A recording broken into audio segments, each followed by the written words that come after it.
injury, and I can say I'm actually starting to regain most of the function of my leg. They told me it would take a long time for the nerves to recover, but they speculated anywhere up to 2 years. I'm now pushing 3 years after my surgery, and just in the last couple weeks I've started realizing I'm gaining muscle strength in my toes of my right leg. It took about a year from surgery to recover most of my sensation, and then about a year after that to recover strength. So by the 3-year mark, I'm now working on the actual function, the usability of that strength. It might seem odd, but it was putting on these shoes, my boots, the Helly Hansons, that kind of brought me back to realizing what's going on with my body. After starting with the Hellies, after my injury, and switching to lighter weight shoes through the summer, burning through those shoes in the last year, getting back to the Hellies, I was starting to dread not being able to get proper thrust, having heavier boots. They're essentially steel toes, but pleasantly surprised when I realized I can actually roll my weight up onto the ball of my foot and even get a little bit of launch from the toes.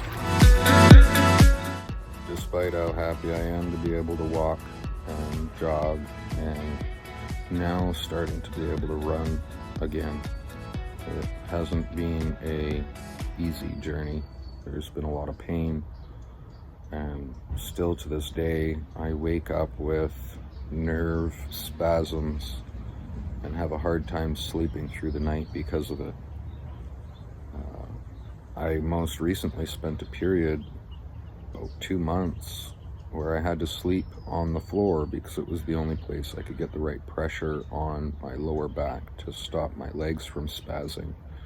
Meanwhile, putting my feet against something flat as if I was standing to stop my toes from curling downwards, and then also not having any painkillers for the last 2 years, as I've found that my digestive tract doesn't handle pills, and the injections they were trying me on, first cortisone got me up and moving, but when I switched to the new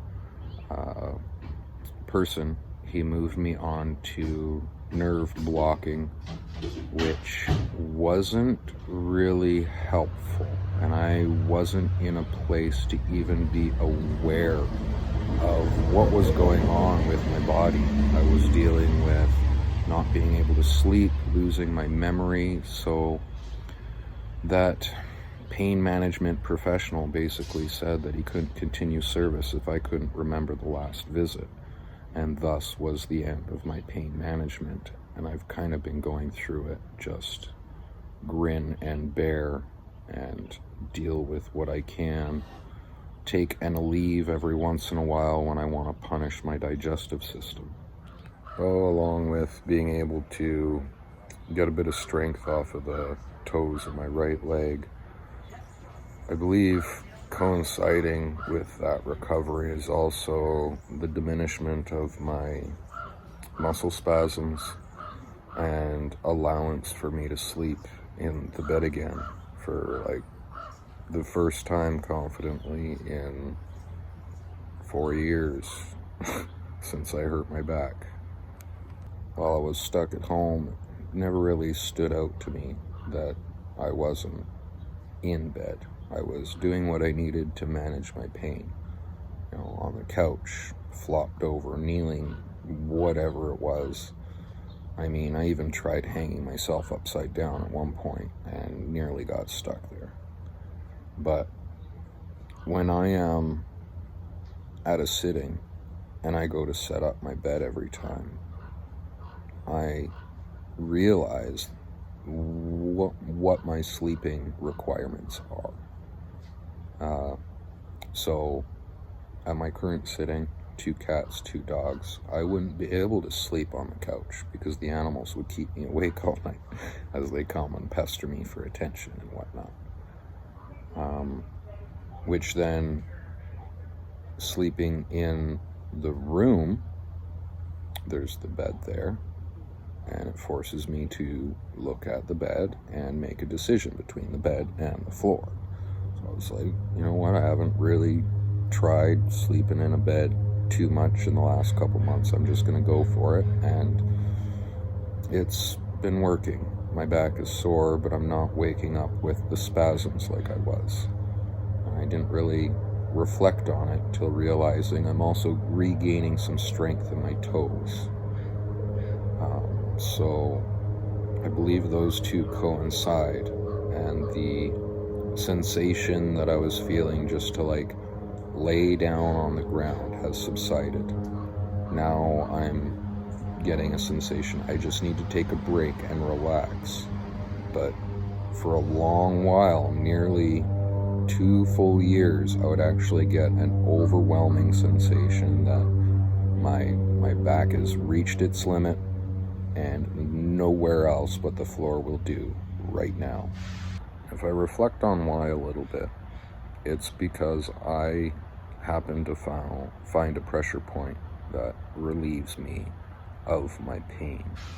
And the only way I can push on it is by having my body with the hips slightly raised above my feet and my shoulders and head. So then my body kind of does like a at the hips, with my hands or a pillow behind me, often trying to stretch my legs downward to decompress, as well as pivoting the butt cheek out over whatever is under my back. So not only am I decompressing down, but I'm decompressing sideways, so my hips can open up that center plex right at the base of my spine where my injury was. And I can feel the muscles all do their when I hit the right spot, and it's the same sensation I got when my injury first fucking fired up, and I thought I'd wake up in the morning and I'd be fine, and then I woke up and I couldn't feel my legs. So every time I do this, it's like a bit of a panic attack too, because at least the first couple times I did it, I had a full panic attack thinking I was having a regression, and I just pinched my nerve back off. But no, what I realized is I'm actually decompressing that area. And by decompressing that area, it allows for the muscles around it to go through their muscle spasm, which is causing the tension and all of that in my back, which was the sensation to lay down. And when they finally release, it could take probably 20 minutes of spasming. I'll feel the pressure point start to hurt. And it's only after those muscles release that whatever that pressure point in there that I'm hitting, I can actually put the right pressure on it, and then it's just like off to sleep. So a little thank you to all of you that have given me your dog to walk. You've been part of my journey. And if I've ever seemed like I was kind of grouchy, maybe you know why. Much love. Yeah, squash that slipper. Do it. You can do it. Oh, the bird. Oh, the bird.